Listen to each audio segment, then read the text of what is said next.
Hi friends, உங்கள் எல்லாருக்கும் என்னுடைய காலை வணக்கம். என்னுடைய பெயர் கிரேசி ஆண்டனி.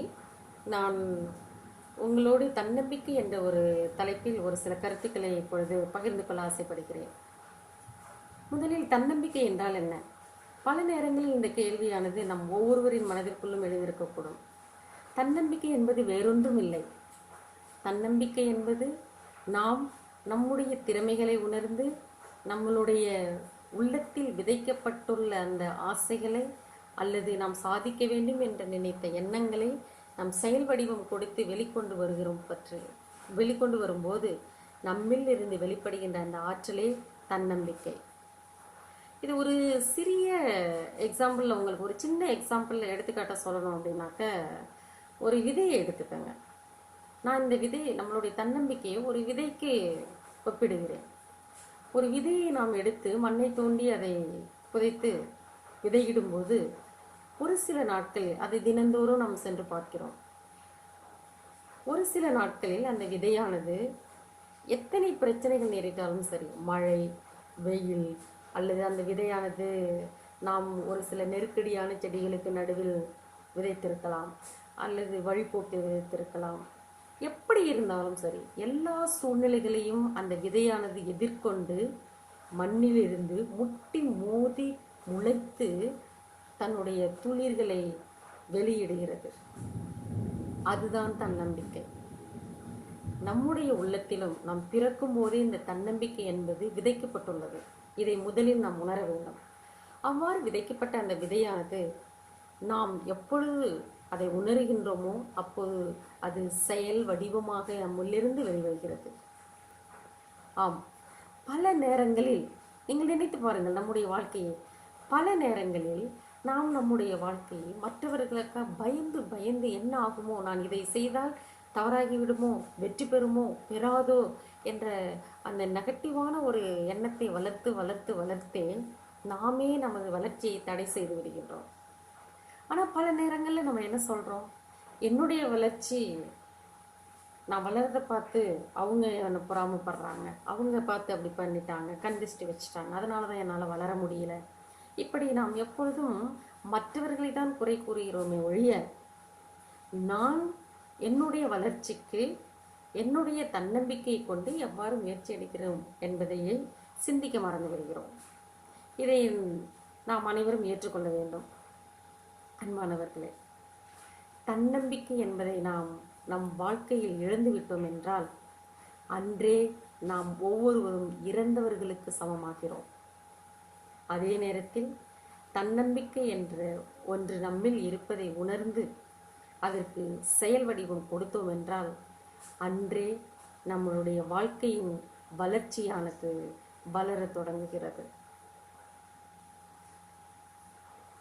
விவேகானந்தரை பாருங்கள், அவருக்கு எப்படிப்பட்ட ஒரு தன்னம்பிக்கை இருந்தது என்று பாருங்கள். அவர் கூறுகிறார், 100 இளைஞர்களை என்னிடம் கொடுத்து பாருங்கள், 100 ஆற்றல் மிக்க இளைஞர்களை என்னிடம் கொடுத்து பாருங்கள், நான் இந்த இந்தியாவையே மாற்றிவிடுகிறேன் என்று கூறினார். எந்த ஒரு சக்தியை வைத்துக்கொண்டு அந்த மனிதரால் இப்படி பேச முடிந்தது? அவருள் இருந்த அந்த தன்னம்பிக்கை அவரை பேச வைத்தது. அவர் இளைஞர்களை சந்தித்தார், சாதித்தும் காட்டினார். அவருடைய வார்த்தைகளுக்கு அவ்வளவு வல்லமை இருந்தது. ஏனென்றால் அந்த வார்த்தைகள் அவருடைய தன்னம்பிக்கையிலிருந்து பிறந்து வெளிவந்தது வார்த்தைகளாக. இத்தகைய தன்னம்பிக்கை தான் உங்களுக்கும் எனக்கும் இருக்க வேண்டும். ஏன் விவேகானந்தர் இப்பொழுது நம்மிடம் வாழ்ந்து மரித்த நமது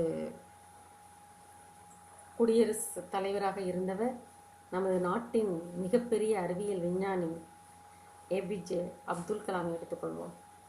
அவர் யாருங்க? ஒரு சாதாரண மனிதர். ஒரு ராமேஸ்வரத்தில் ஒரு சிறிய கிராமத்தில் எளிமையான ஒரு மீனவ குடும்பத்தில் பிறந்தவர் தான்.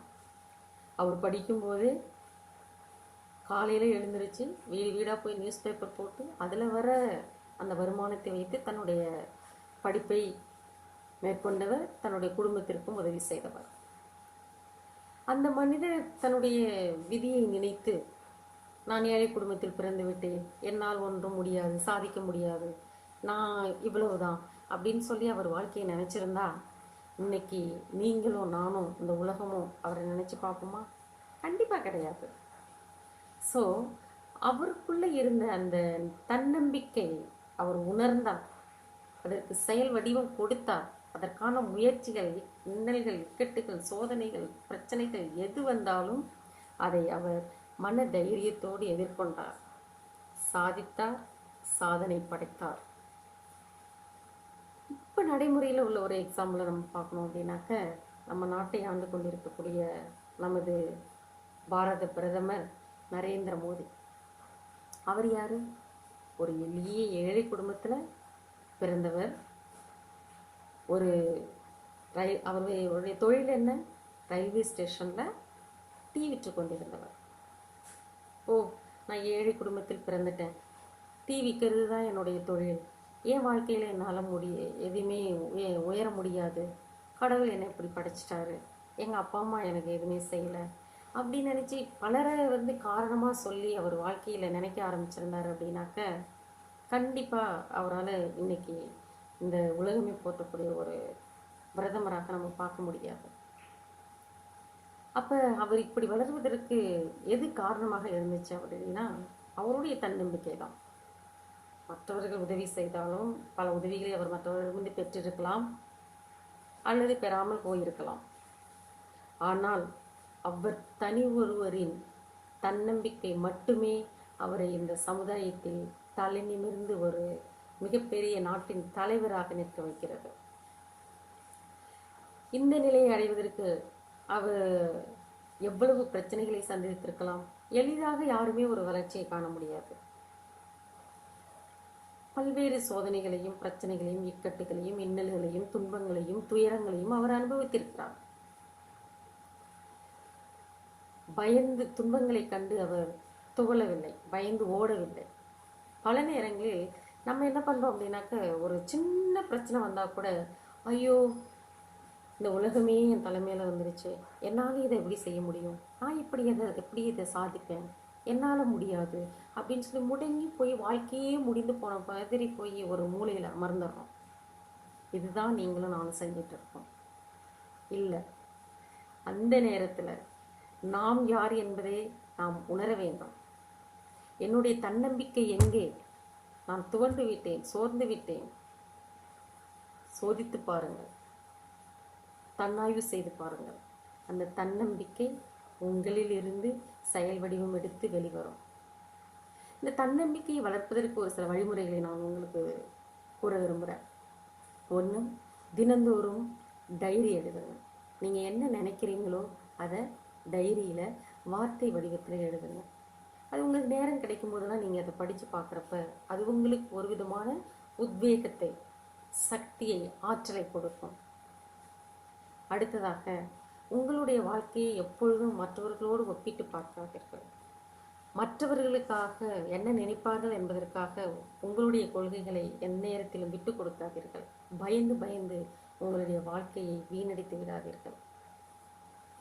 உங்களுக்காக உங்கள் வாழ்க்கையை வாழுங்கள், கண்டிப்பாக சாதிக்க முடியும்.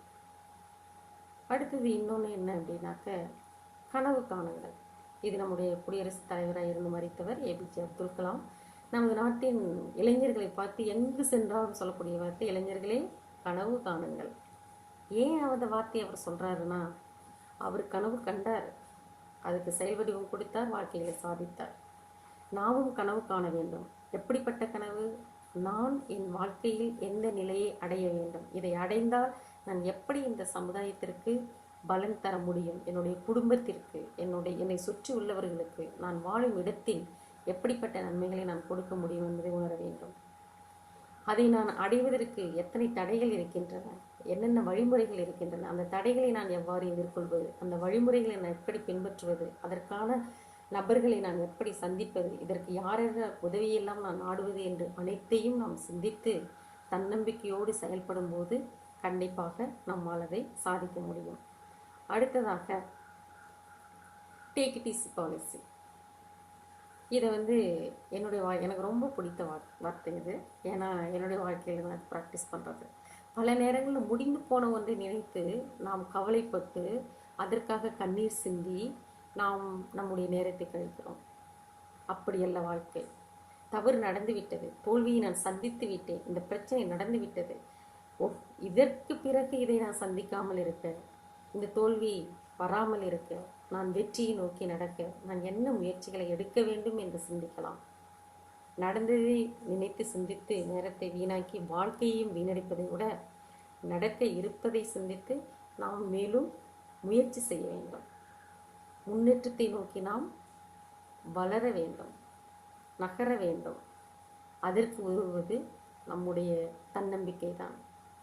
அன்பானவர்களே, இதை ஏன் நான் இந்த நேரத்தில் பகிர்ந்து கொள்கிறேன் என்றால், இப்போ நம் உலகையே ஆட்டி படைத்து கொண்டிருக்கும் கொரோனாவானது நம்முடைய நாட்டில், நம்முடைய குடும்பங்களில், நம்முடைய சமுதாயத்தில், தனிநபரின் வாழ்வில் பல தாக்கங்களை ஏற்படுத்தியுள்ளன.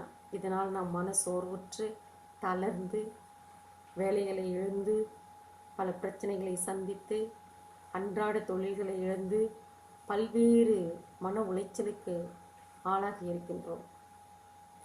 இந்த பிரச்சனையிலிருந்து நாம் விடுபட்டு மீண்டும் ஒரு ஆற்றல் படைத்தவர்களாக சாதிக்க வேண்டும் நம் வாழ்க்கையில் என்றால், அதற்கு இந்த தன்னம்பிக்கை மட்டுமே ஊன்றுகோலாக இருந்து உங்களை கைதூக்கி நிறுத்தும்.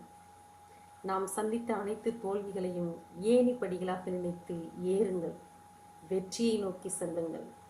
கண்டிப்பாக வானம் வசப்படும், வாழ்க்கையில் வசந்தம் வீசும். நாமும் வெற்றி பெற்று சாதனையாளர்களாக வாழ்க்கையில் சந்தோஷமாக இருப்போம். நன்றி.